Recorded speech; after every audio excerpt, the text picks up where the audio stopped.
been taught very, very strongly to our children. And that patriotism will be the foundation of our economic plan, bringing jobs back to America. We're bringing our jobs back, folks. They've been ripped away. That's why we're going to lower our business tax. We are going to lower our business tax big league from 35% to 15%. Right now, we're one of the highest taxed nations in the world, and we're going to be among the lowest, and we're going to have jobs come pouring back. We want to bring in new companies and new jobs to our shores. That's also why we're going to eliminate job-killing regulations, cancel many executive orders. Believe me, we're going to be canceling a lot, and lift the restrictions on the production of American energy, including shale, oil, natural gas, and clean coal.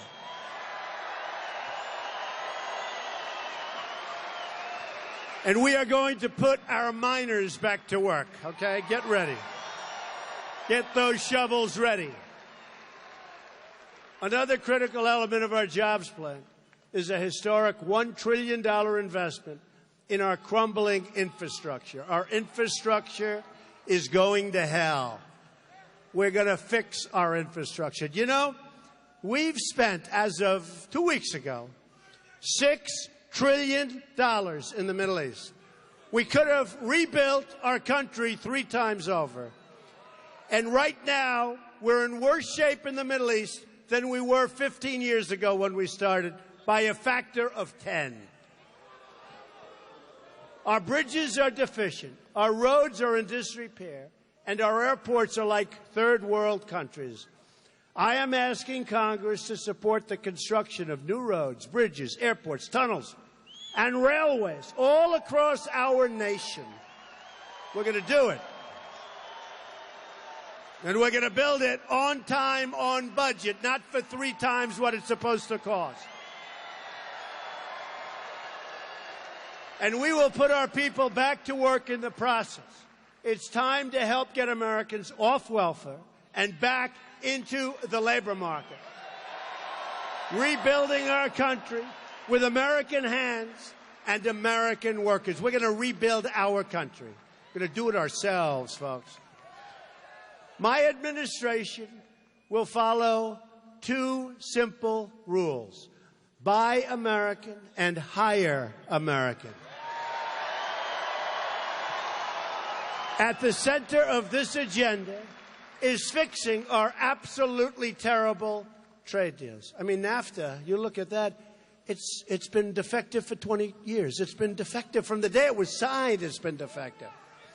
Pennsylvania, congratulations, because you're just about at the bottom of the pack in this, has lost more than 1/3 of your manufacturing jobs since NAFTA. Just about as bad as there is in the country. Although I must say, Michigan and a couple of other places have actually done worse. Okay, right? But you're all going to do great now because we're bringing those jobs back. America is now running, listen to this, a nearly $800 billion annual trade deficit. In other words, all these people, they work, they make these trade deals, right? We lose almost $800 billion a year. Who are these people? Any business people in this large audience? You know? Hard to believe. Almost $800 billion a year, and we never make good deals. You know, I actually said to my people today, they're going over Mexico, doesn't work. China is all-time record-setting. We're going to lose $500 billion trade deficit. All of these places, and I said, give me a good deal. You know what they said? There are none. We don't do with anybody. It's almost amazing that our country can even make it, but it's not going to make it for much longer if we don't get this thing going, okay? Now think of it. Think of it. It is so terrible. We've lost, and this one I can't even believe, I say it all the time. We've lost 70,000 factories since China joined the World Trade Organization. Now, I used to say, who signed it? I used to say, who supported it? we don't care anymore, right? You know who I'm talking about, right? I don't care. It's a disaster. It's the greatest jobs theft in the history of the world. Nobody's ever lost like we've lost. All because we got sold down the river by our either stupid politicians or corrupt politicians, all right?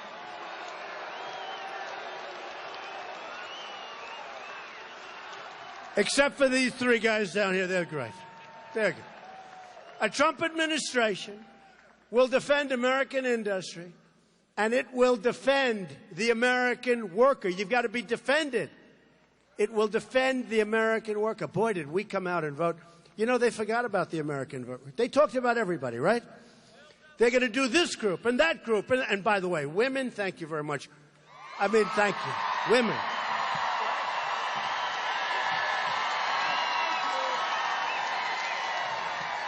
Thank you, women. I was getting killed. These polls were killing me, the women. Donald Trump has almost no women. And then I'd come and I'd see these signs. Look at those signs. I'd see these pink, beautiful signs. We did great with women. We did great with the African-American community. So good. Remember the famous line, because I talk about crime, I talk about lack of education, talk about no jobs. And I'd say, what the hell do you have to lose, right? It's true. And they're smart, and they picked up on it like you wouldn't believe. And you know what else? They didn't come out to vote for Hillary. They didn't come out. And that was the big. So thank you to the African-American community. Thank you to the Hispanic community. Incredible. The Hispanic community was great. You know, they all heard the wall. Well, guess what? People that are in our country legally, if they're Hispanic, they don't want people coming in and taking their jobs. They don't want people coming in and taking their homes. They want to see safety. So the Hispanic community was fantastic. And the evangelical Christians, unbelievable. We set records, right? Set records.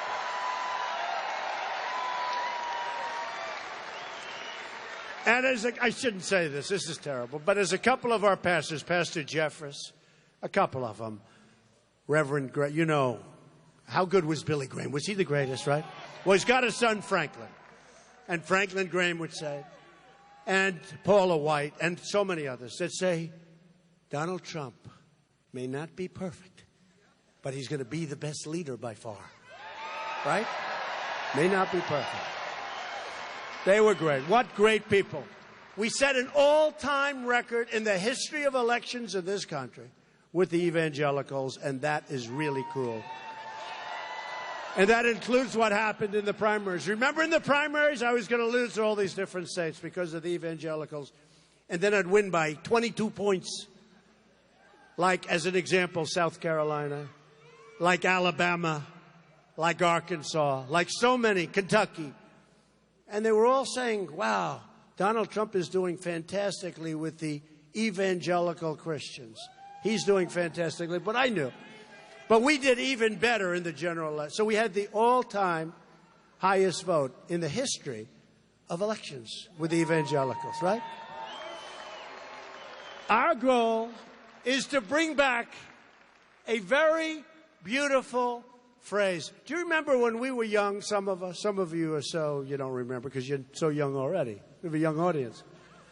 Do you remember we had stamped onto cars and stamped onto equipment, made in the USA, right? Made in the USA, right? Even the young people like it.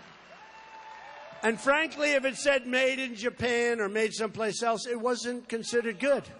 It wasn't considered good. We're going to bring back made in the USA. And we're going to have a lot of jobs come back. We're going to have a lot of jobs. And you know what? If companies leave and fire their workers, they leave Pennsylvania, or they leave Indiana, or they leave any one of the states we're talking about, or any state in the Union, they leave and they go to Mexico or some other country, plenty of them, and they think they're going to fire everybody and they're going to have their product come right through those weak borders. Oh, those borders are going to be so strong now. And they're going to sell that product, and that product isn't going to be taxed, probably at a rate of about 35% for the people that live. And here's what's going to happen. You know, the people that write the articles, they say Donald Trump is not a free trader. No, I'm a smart trader. Okay, smart trader. Here's what we're going to do. You're going to put that tariff on. Company leaves, makes their air conditioner. Carrier was very nice, by the way, I have to tell you. I mean, what they don't know is the people that did go down there, it's going to be a little hard to sell that product back in, but we won't talk about that. But Carrier was fantastic. They really were. And I hope you go out and buy some Carrier air conditioners because they're one of the few that are left in this country. And I told the people at Carrier, you saw all the publicity that got. And we have thousands of people, families, that are going to have great Christmases in Indiana now because of that. But I told them, you're going to make up a lot because you're going to do a lot of business, and a lot of people are feeling very strong about what they did. But it's going to be that they will have consequences when they leave our country and think they're going to sell the product right back over a border, no tax, no nothing. Because you know what? It doesn't work that way for other countries. You look at what China's doing. China taxes our products going into China, big league, and they don't want us anyway. They don't even want the tax. You take a look at other countries. So when they talk about free trade, it's free for them, but it's not free for us, all right? Not free for us. So that's the way it is. But we have to be a rich nation again. And we have to be a safe nation. The murder rate in the United States is the largest that it's been in 45 years. Nobody knows that. They don't tell you that. Do you guys ever say that? No, they don't say that. They don't want to hear that. And we are going to support the incredible men and women of law enforcement. And we are going to bring this terrible crime wave to an immediate end, and it can go quickly. One of the greatest public safety threats remains open borders. I always say, there goes your safety, there goes your country. We will build a great, great wall, and we will put an end to illegal immigration. And we are going to stop the drugs from pouring into our country and poisoning the youth of Pennsylvania and every other state. We're going to stop it.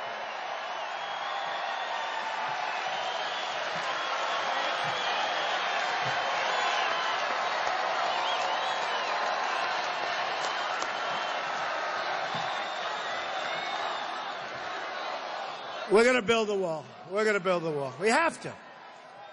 You know, the Border Patrol, you know this, 16,500 great people, because their job is much tougher when I win, because we're going to enforce the laws. They want to enforce. They endorsed me. First time they've ever endorsed a presidential candidate. ICE. The men and women of ICE. They're smart. They're tough. They love the country. They endorsed us. It's not me. It's us. First time they've ever endorsed. What does it mean? It means you have to work harder. But these are people that know what they're doing. We're going to break up the gangs. We're going to break up the cartels and the criminal syndicates terrorizing our cities and our neighborhoods.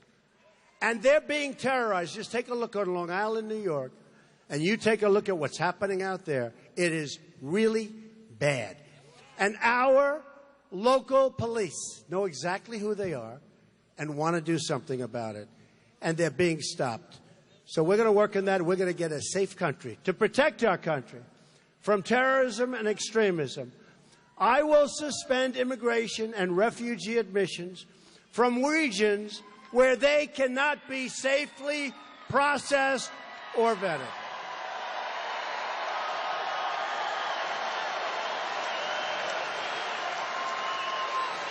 We will keep radical Islamic terrorists the hell out of our country.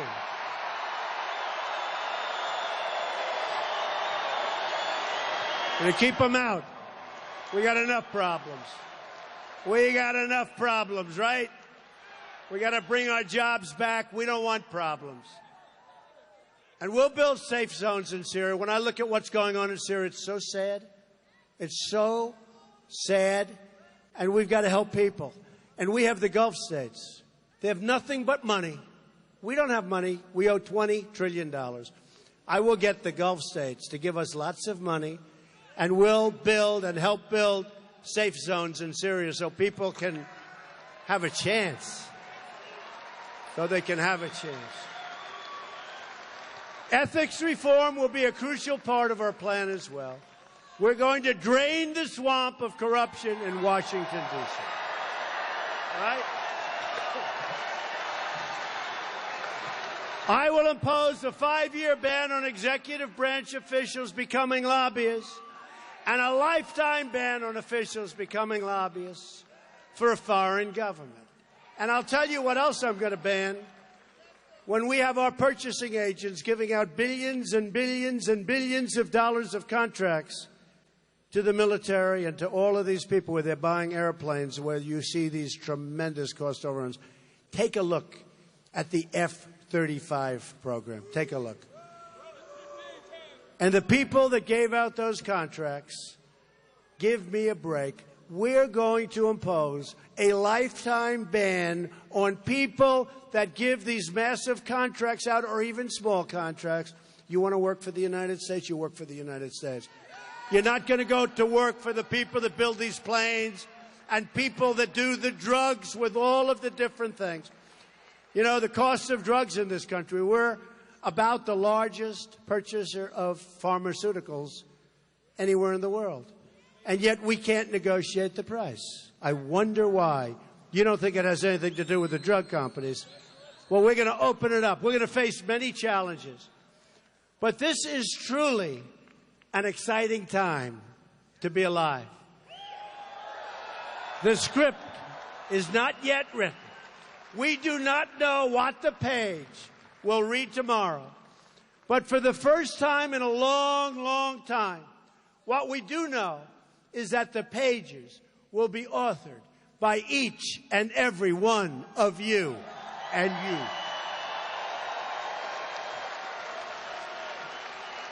You, the American people, will finally be in charge again. Your voice, your desires, your hopes, and your aspirations will never again fall on deaf ears. The forgotten men and women of our country will not be forgotten anymore. Remember that.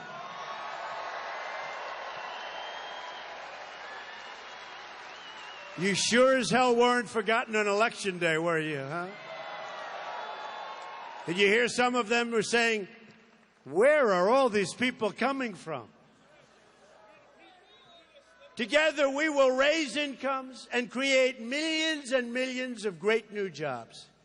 We will repeal the disaster known as Obamacare and create new health care reforms that work for you and your family.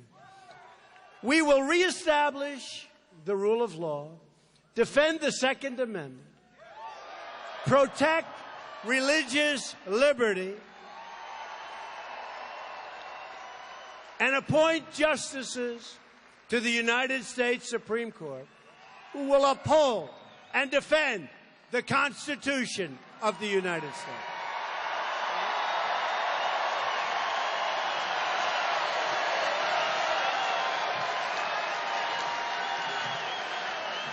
We will heal our divisions and unify our country. We will be a unified country again.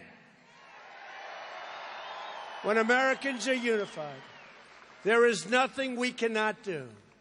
No task is too great. No dream too large. No goal beyond our reach.